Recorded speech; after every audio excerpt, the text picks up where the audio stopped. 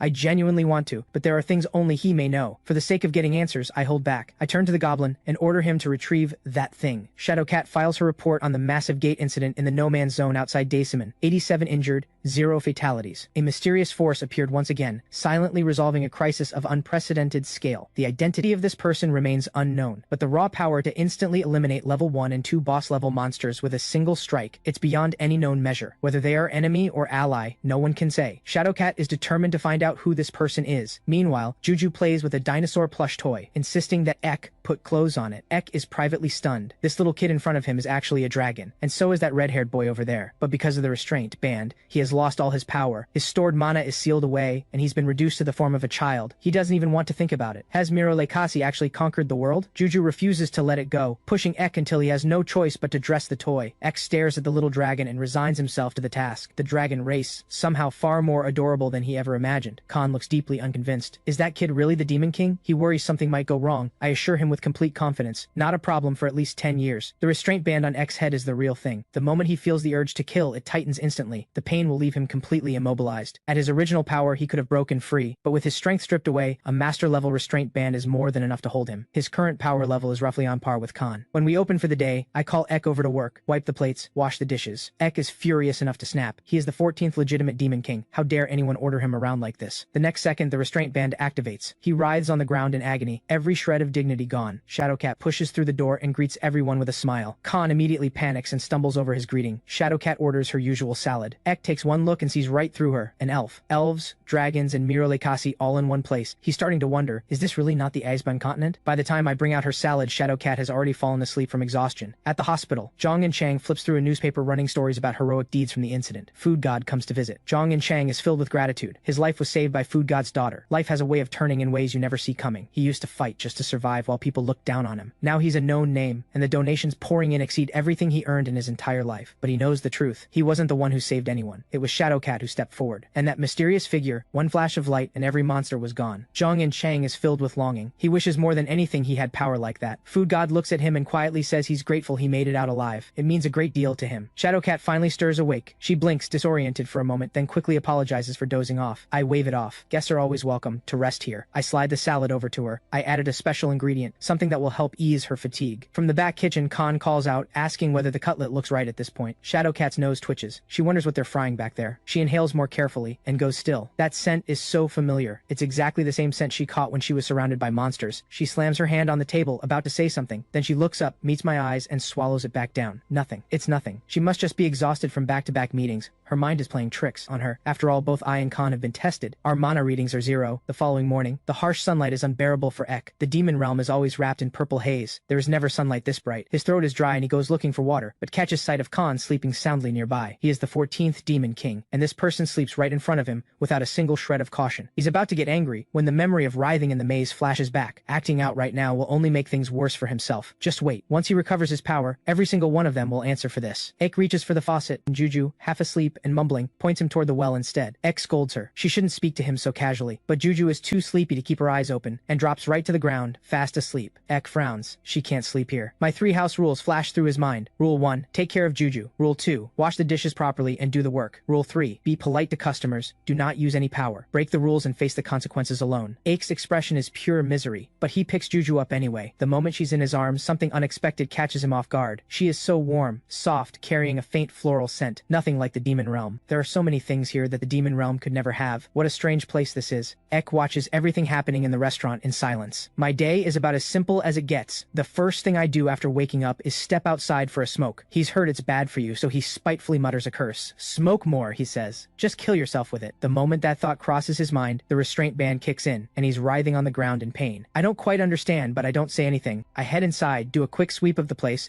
then settle down with the newspaper. When the time comes, I head out to the market to pick up fresh ingredients. Back at the restaurant, I get to work preparing the meals. As the aroma slowly fills the air, Ike is clearly starving, but he's too proud to admit it. One by one, human customers trickle through the door. After the last customer leaves, I sit down for drinks with Khan, the older of the dragon kids. A world this quiet and peaceful. It couldn't be more different from the demon realm. No killing, no fighting, just calm, easy days. The kind of place you don't want to leave. This strange, soft feeling. It's almost irritating. Meanwhile, outside the Awakener Association, a crowd of citizens is demanding answers for the destruction of their homes. The patrol officer, a familiar face from the restaurant, explains helplessly. The damage is too widespread, the team is too short-handed, but they're doing everything they can. Listening to the accusations being hurled at him, Choi Jae-woo questions his own career for the very first time. He gets grabbed by the collar and humiliated. He gets hit for no reason at all. And yet he truly is doing everything he can to help. But deep down, there's an emptiness he can't shake. Awakeners are the world's shining stars. Patrol officers are just background extras. The thought terrifies him. Is this really all his life is going to be? He works himself to the bone every day, and nobody notices. If he vanished tomorrow, no one would even care. The thought leaves him bone-tired, inside and out. He doesn't want to do this anymore. The moment that thought takes hold, he makes up his mind. He's quitting. Dead drunk, he greets me with a smile. Long time no see, boss. It's his first day off and as long as he can remember. To mark the occasion, he wants to come sit at the restaurant for a while. I give a warm nod. Ek grumbles with a scowl. Didn't you say we were closing? You even made me sweep the floor. What are you staring at? Seeing this, I quickly turn to the customer. This is my nephew. He's going through a rebellious phase. Very rude, I know. I'll have a word with him. Please come in. The moment the customer steps inside, I give Ek a thorough beating, then I turn back to the customer. My nephew will come and apologize to you personally. I'm truly sorry for the unpleasant welcome. Have you eaten? He shakes his head and tries to say he has no appetite, but his stomach lets out a loud, perfectly timed growl. I smile and suggest, how about some of my freshly made marinated seafood? His eyes light up. Of course he's in. Who could ever say no to marinated seafood? This time I've prepared 2 different kinds. The first is soy marinated kraken, a whole kraken slow cured to perfection. The second is soy marinated archerfish, made from archerfish roe. The roe looks almost identical to pollock roe, but the flavor is far richer and more complex. The key to great marinated seafood is top quality ingredients and top grade salt. So this time, I use sea salt. Before long, a full marinated seafood set is ready to serve. I remind him. A drizzle of sesame oil takes it to another level. The squid has that perfect chewy bite, and it instantly brings back a taste he knows. Savory, salty, and just the right kick of heat. The kind of food that makes you want to drink to go with it. With something warm in his stomach, life finally comes back into him. I feel relieved seeing this. I haven't seen him around lately, and I'd been worried something had happened. He's quiet for a moment. It's a long story, he finally says. His family had always been ordinary people, nobody special going back generations. His father came from a remote village. Moving to the city was like going to a foreign country. His father ground his way into university through sheer determination. Only after landing a company job did he finally find his footing, and he always told his kids that getting into a good university was the only real path to success. But Choi Jae-woo was never cut out for academics. No talent for sports, no natural charm to win people over. Hearing this, something stirs in me. This all sounds strangely familiar. He barely scraped into a university, the most unremarkable one imaginable. Just as he thought he'd drift through college with nothing to show for it, the world fell apart. Nothing was ever the same again. Awakeners appeared. Gates opened. Humanity stepped into a new era. And yet, as expected, he was still that same invisible nobody. Always left outside the main current of the world. Always the side character who didn't matter. He was trying so hard to live his life, and yet he couldn't stop asking himself, is this really all there is? I've never been good at listening. Even worse at offering comfort. But 30 years ago I went through the exact same thing. The words someone once said to me back then, maybe they can reach him now. My father once told me, my choices were never wrong. Life is a road full of thorns. Some stretches are good, some some are bad. Life is like sailing through a storm-battered sea. When everything goes dark around you, the ground beneath your feet is the right path forward. It's like a lighthouse, guiding you through the chaos, no matter how lost you feel. When I finish, I feel like I may have overstepped. I apologize. The customer's eyes go red. No, thank you for caring. He takes another bite of the roe and lets out a genuine compliment. The ingredients you use must be incredible, boss. I nod. That's right, I use only the finest sea salt. He looks surprised. I had no idea salt could make such a difference. Without salt, I explain, the marinated seafood spoils in no time. And even if it doesn't, without salt, it's completely bland, flavorless. Salt looks like nothing special, but when it comes to making something truly good, it's irreplaceable. The kind of thing you can't help but be grateful for. Something that looks unremarkable, yet earns your deepest gratitude. Those words seem to hit something deep inside him. He looks up at me. Boss, have I been doing a good job? I meet his eyes. Sir, I have always been grateful that you exist. He completely cracks. Tears well up in his eyes. Ek walks over at that exact moment and delivers his apology. Stiffly, painfully stiffly. The customer quickly waves it off. I'm fine, but thank you, boss. Next time, I'll be back as a patrol officer. Patrol officers have never been unimportant. They are the most vital link between ordinary citizens and the Awakeners. They bridge two completely different worlds, and perhaps it's because of them that humanity is able to live in peace at all. His choice was never wrong. It was, and always has been, deeply important. Outside the restaurant door, a mysterious cloaked figure quietly turns and walks away. At the forge registered under an Awakener's name, Smith is hard at work sharpening his weapons. He's a craftsman who specializes in weapons built for taking down massive monsters. This time, he's also embedded a level 1 magic stone into Jin Sang-hoo's weapon. The mana response is flawless. Keeping the bodies of high-level monsters fully intact is a miracle in itself. The quality of materials extracted from those bodies is almost beyond imagining, and every single monster was brought down in one hit. Whoever did it struck with pinpoint precision, each one going down instantly without a struggle. That's exactly why they've been able to collect such an enormous quantity of magic stones and materials. The entire Awakener Association has been searching around the clock for this mysterious master, and they've come up with nothing. One-hit kills on high-level monsters. That's the territory of a level 0 combatant. It means whoever this is holds at least 3 master-level classes. No one in this world has ever held 3 master-level classes. If someone like that truly exists, why stay hidden? Why only step in during major disasters? The association has absolutely no answers. Juju and Big Cat are out playing when they make another discovery. Juju shouts with excitement, "They found another gem!" She urges Big Cat to hurry up and eat, and the two of them are having a blast. Then, a strange sound breaks the silence. Both Juju and Big Cat freeze at the same moment. Big Cat leaps forward and pins the thing down, then drags out a goblin that had been hiding nearby. The goblin's stomach is growling with hunger. Juju remembers what I've always told her: never look away from someone who needs help. She scoops up the trembling, terrified goblin without hesitation, calls for Big Cat, and heads home, goblin in tow.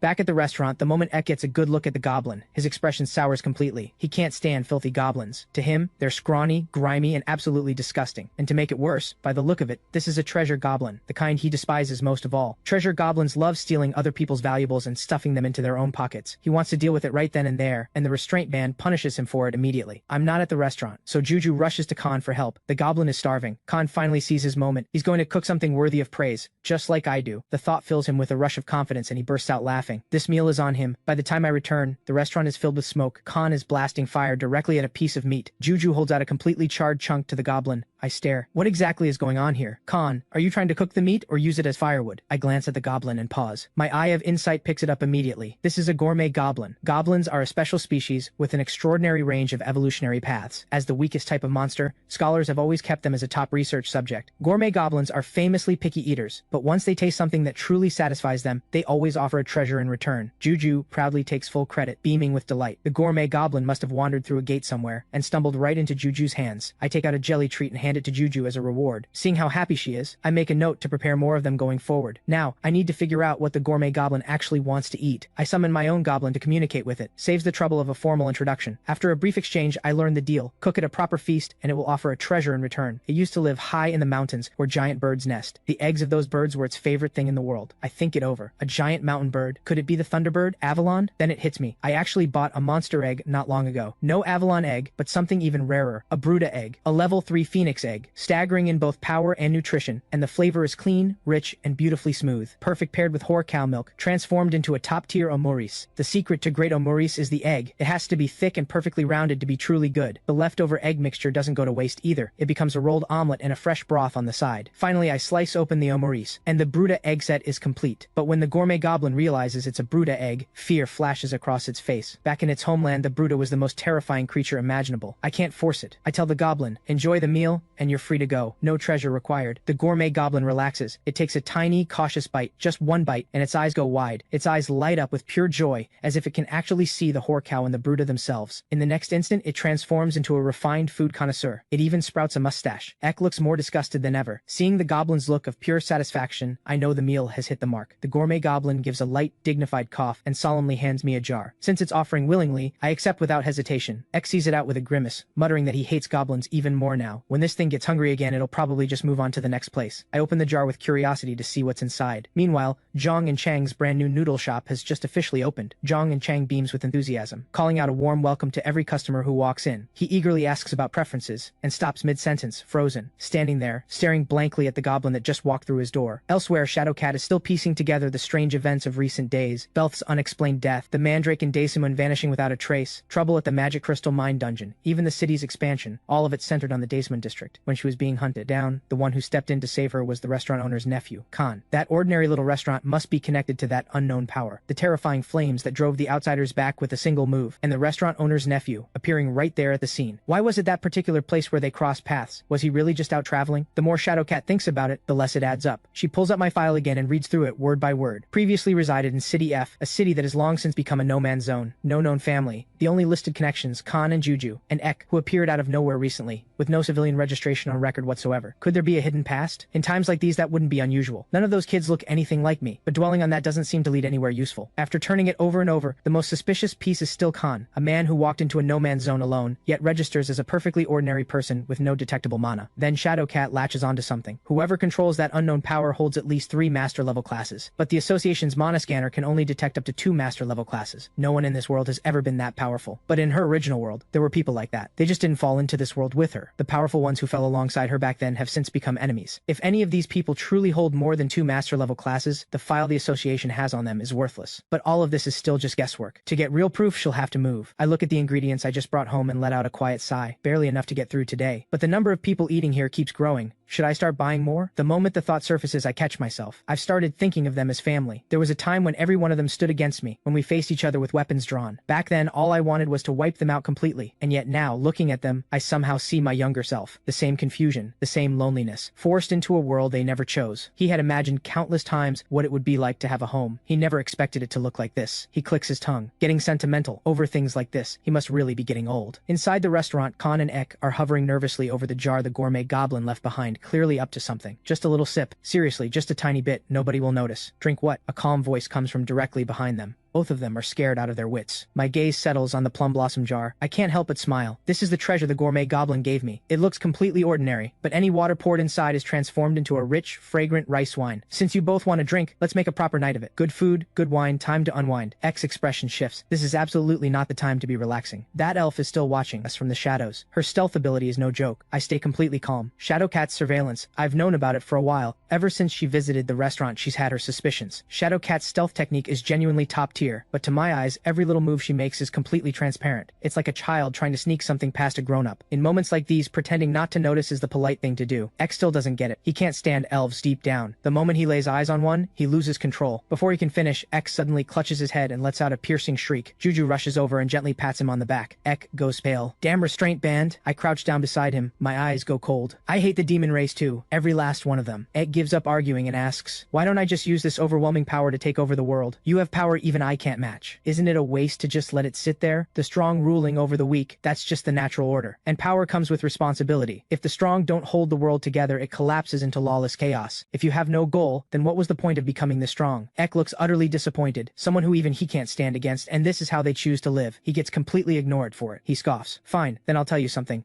I know the demon realm's aura better than anyone. I can clearly smell different kinds of mana here. This world is already connected to the demon realm. On top of that, I can pick up the elven aura, something completely opposite, and the cold mechanical scent of the machine world. I know about all of it. But lately, there's something else, an extremely dangerous aura, quietly spreading. That direction. Ek raises his hand and points. Something over there is radiating a heavy demon realm aura. The no man's zone north of Daesimon. Gates are scattered all over that area. A connection to the demon realm wouldn't be surprising. But the problem is, the outsider's base is located in that exact same area. But what's stranger, it's not the scent of the demon race. It's something specific to black magic. What he doesn't say out loud, there's also an overwhelming, suffocating smell of blood soaked into that place. He has no idea how humans got their hands on black magic. But whatever the method, it's brutal and vicious. Without a doubt. The corner of Ek's mouth curls into an amused grin. grin. Looks like things are about to get interesting. If he said everything right, it would ruin the fun. He looks at me. So, aren't you even a little curious what those humans are planning? I know it too. Peaceful, uneventful days are not a bad thing. But the moment I stop moving, this body starts to rust. The gate in front of me has long been fully cleared. Nothing left inside. So I come here, just to move my body every once in a while. Like right now, alone, in the middle of a training session no one knows about. First, wind magic. Countless long blades tear up from the ground and launch into the air. Then they come, screaming toward me at full speed. Then comes the technique that lets me take blades head on. Supreme body arts pushing the physical form to its absolute limit. And then, power strong enough to carve out an entire world. The radiant wings commanding absolute force. 6 master level classes, all held by one person. Power that has long stood at the very peak of this world. And yet this strength, unmatched by anyone, brings nothing but emptiness. Even with all this power, I still couldn't stop the dimensional rift. Is a god controlling the dimensional rift? A god? Then why connect Earth to all these other dimensions at all? If fate was already decided, then why give me power like this? My life feels like it skipped the most important part, the part where you grow. It leaves me drifting, hollow again and again, a person with no direction forward. Can someone like me truly attain a 7th master to level class? I step out of the gate. The sun is almost up. I have to get home before Juju wakes up. But just then, the ground beneath me gives a violent shudder. An earthquake. My chest tightens. Juju is still at home. I have to get back right now. In the next instant, I flash home at full speed. Khan is already holding Juju, tucked into the corner of the wall. The moment he sees me, he demands to know where I've been. Thankfully, Juju is still sound asleep. Dragon nests deal with earthquakes all the time. To him, this is nothing new. Once I confirm Juju is safe, I turn straight to Ek. Is the earthquake connected to the black magic? Ek shakes his head. The black magic earlier was on the outer edge. This epicenter is much closer. The black magic aura is incredibly dense. Something special must be hidden nearby. And right now, a large number of powerful fighters are going all out to claim it. The fewer humans there are, the smoother my plan to conquer the world. The restraint band activates before he can finish. I decide on the spot to go investigate. I tell Khan to keep an eye on Juju. X scrambles after me, insisting I take him along. The two of us move fast, arriving at the chaotic no-man's zone in the northeast. At the center of the battlefield, Jin Sang-hoo is holding his own against 2 opponents at once, facing both Archer and Nightmare alone. Arrows and spear crash against each other with brutal force. Mana explodes outward, sending a terrifying shockwave through the air. Jin Sang-hoo grits his teeth and falls back, but the enemy catches the opening. Hardman lets out a wild laugh, ready to press the advantage and end the fight right there. But before he can land, a cold blue bolt of mana slams into him. This area has drawn together an extraordinary number of well-known fighters. Jin Shun shouts for Jin Sang-hoo not to worry. He'll handle Hardman. Jin Sang-hoo should focus on taking out the most dangerous one, Archer. But Jin Shun's ability is a direct counter to Nightmare's, and the situation is turning bad fast. And then, a figure appears. Nightmare greets her with a smile. Shadowcat's eyes are pure hostility. A level 1 Nightmare, working alongside a level 2 Archer and Hardman. That alone says the sword they're after is far from ordinary. Nightmare was once one of their own, just like Black Mamba and the Beast Tamer. 10 years ago, they all turned traitor and joined the Outsiders. But the one who's truly a problem is Archer. His marksmanship is almost supernatural, and the damage he deals is devastating. Nobody outside knows anything about him. He doesn't operate like a normal person. They quickly divide up targets and assign each one. Shadowcat plans to take on Nightmare herself and lock down her abilities. But Black Mamba launches a sudden ambush. He's not about to let them have things their way. From above, Ek watches the two elves clash and finds himself intrigued. But the one who actually puts him on edge is the top-tier fighter watching from a distance, staying completely hidden. I have no interest in any of this fighting. I activate my Eye of Insight, that is, the Covenant Sword. No wonder there's been a persistent Demon Realm aura hanging over this whole area. Ek explains. The Demon Realm is divided into the North and South. The Southern Demon race has mixed bloodlines. Only the pure-blooded Demon race of the North has the right to contend for the supreme throne of Demon King. And he is the 14th Demon King, the one who united both North and South, rightfully and legitimately. That's a lie. I call it out coldly. Which part was it that started being false? Ek goes pale. He admits he only unified the Northern Demon Realm. While launching his assault on the South, he was forcibly summoned to the Icebound continent. While he and the 4 monarchs were being suppressed by me, unable to fight at full strength, a human named Jaeger broke into the Demon Realm and carved out a foothold. Ek lost that battle for the Demon King's throne and fled. I'm satisfied that he's finally telling the truth. Then I press further. What does the assault on the South have to do with the Covenant Sword? It turns out there's an altar at the very center of the Demon Realm, one that only a Demon King can enter. Whoever draws the Covenant Sword gains enormous power. Anyone can draw it. But humans can't withstand the power of the Demon Realm. Once the demonic energy seeps in, they lose their humanity and go berserk. Jaeger was only mildly corrupted by the demonic energy, and even that was enough to turn him utterly savage. Before he can finish, X sees what I'm doing and screams, "Hey, what are you doing?" Blinding light engulfs everything in an instant. No one can see anything. I use the moment to walk toward the Covenant Sword. X screams, trying to stop me. Even if you pull out the Covenant Sword, how could you possibly endure the demonic energy? Once you fully lose control, there is no one in this world who can stop you. Shadowcat immediately recognizes it. This is the same mysterious power from before. She orders everyone to hold their positions immediately. She had always thought this unknown force might be an ally, but the overwhelming killing intent radiating outward catches her completely off guard. This is no longer simply someone clearing monsters. What she's sensing right now is the aura of an apex predator, one that cannot be matched. If they stay in this area, they will get caught in it. Shadowcat and Jin Sang-hoo make the call without hesitation. Retreat. Even Nightmare is shaken to the core by this mysterious force. Has the association actually managed to create a level 0 awakener? She realizes one wrong move and the entire squad is finished. They have to run, now. The demonic energy within the Covenant sword screams and rages. It whispers to me over and over. Draw it, I pull it free. Every ounce of power sealed within the sword is released at once. I fix the emerging demon creatures with a cold stare and growl. Get out of my way. Every single one of them freezes. And then, they shrink back in fear, retreating into the crystal within the sword. Ek is stumbling over his words. What is happening? Where did all this come from? Enormous forms materialize before me once again. Ek's eyes go wide with shock. Is this really the 8 tribal ancestors of the demon realm? Beings who vanished long ago? How were they sealed inside this sword? The southern demon realm was ruled by 8 great tribes, the 8 great tribes who govern the entire demon realm. The 8 tribal ancestors all bow in unison. We greet the demon king. Summoned by the sword we have come to serve. Then they get a proper look at me and freeze. An ordinary human? The demon king seems to be over there, they say, eyeing Ek with disdain. Just some unremarkable little brat. They exchange glances. Who exactly is the sword's master? Neither of these two looks the part. A lowly human. Daring to be this disrespectful toward us. The words lowly human push me completely over the edge. Demonic energy surges around me. Eek panics and rushes forward to smooth things over, announcing himself as Ek, the 14th Demon King. The ancestors cry out in shock. 1,000 years have passed. They are the 8 tribal ancestors sealed inside the sword by the first Demon King. The first Demon King had prophesied that the barriers between 5 worlds would eventually collapse. Each world would give rise to its own king, and the dimensional war would begin. So they chose to be sealed away, waiting for the moment to help the reigning Demon King unite the demon realm under one rule. The ancestors look around. Is this the human domain? Then let's start by spreading disease to eliminate the humans. Resurrect the undead legions. Ek can't hold back. You idiots. Do you really think mindless slaughter does the demon realm a single bit of good? I raise my hand and sweep every last one of the rowdy ancestors back into the magic stone. Only one remains, a massive serpent. It goes completely dead silent. Alright, now tell me honestly, what exactly did the first Demon King say? The Demon King said the kings of 5 worlds would clash fiercely. One day, the 5-dimensional kings will gather at a chosen battlefield. The moment it finishes, it begs desperately for its life. I raise the Covenant sword and cut it down anyway. These 8 tribal ancestors each carry the strength of at least 2 master-level classes. They're far more dangerous and unpredictable than expected. Every single one must be eliminated before they can do damage to this world. Ika stares at the transformation of the Covenant sword in disbelief. What happened to it? I didn't just kill the demons inside. I erased the inscriptions and reduced the sword to an antique. Ek is furious. That sword is completely worthless now. The moment Juju sees me walk back through the door, she rushes over with a smile. No more earthquakes after I left. Everyone is sweeping up the restaurant. I don't want them to worry. I say nothing about what happened. 5 dimensions. The war of the dimensional kings is coming. I hold the title of World King on the Aesban continent, which means I am one of the 5. And Ek, the Demon King of the Demon Realm, he is another. Have the kings of the other dimensions already arrived in this world too? Ek genuinely can't understand it. Why did I bother saving those humans? He knows I have no desire to rule this world. So what's the point of protecting them at all? Because they're giving everything they have to protect this world. That moves me. But this has already gone beyond the boundaries of dimensions. This battle belongs to me alone, and I honestly have no idea what I'm supposed to do. I call his name softly. Thinking about it any harder just gives me a headache. Might as well stop. I tell Ek to head to the market and pick up some ingredients. Time to make dinner. Ek heads out to run the errand, visibly disgruntled. Halfway there, a strange and familiar scent hits him without warning. This is an aura that can only come from the demon realm, black magic. And the mana mixed into it is far more complex and terrifying than anything he's ever encountered. Who is secretly using black magic to create something? Then again, this is a human problem. He can't be bothered to waste energy on it. Just let them tear each other apart. The moment that thought forms, the restraint band hits him hard. He doubles over in pain, clutching his head. Damn restraint band. Always at the worst possible moment. Then a snack shop on the side of the road catches his eye. Snacks it is, he decides with an absolutely scheming grin. Back home, Juju is playing dress up with Big Cat. There you are, little dragon. The next second, he's holding out chocolate and chocolate pies. He teases her on purpose, waiting for what he's owed in return. Juju leans in and gives him a soft little kiss. And in the next instant, Ek freezes completely. He watches as I do absolutely nothing. And Juju walks right up and gives me a kiss on her own. Ek completely cracks. He demands to know, how do you make it look that effortless? He's willing to trade valuable intelligence for the secret to winning Juju over. He swears on his chest. A demon king never lies. I tell him, slow and easy. Just spend 10 hours a day playing with Juju. That's all. Don't let her just ride around on Big Cat all day. Keep it up for 1 week, and she'll be following you everywhere on her own. Ike lights up like he's struck gold and agrees to the deal immediately. He's noticed that certain humans appear to be using black magic to create something dangerous. The demon realm had something similar. He's not sure if they're the same thing. And the blood sent from the no man's zone is overwhelming. They're clearly still in the experimental stage. Hearing this, I can't help but suspect the outsiders are behind it again. They always manage to pull dangerous things into their orbit. Does the Awakener Association know about this yet?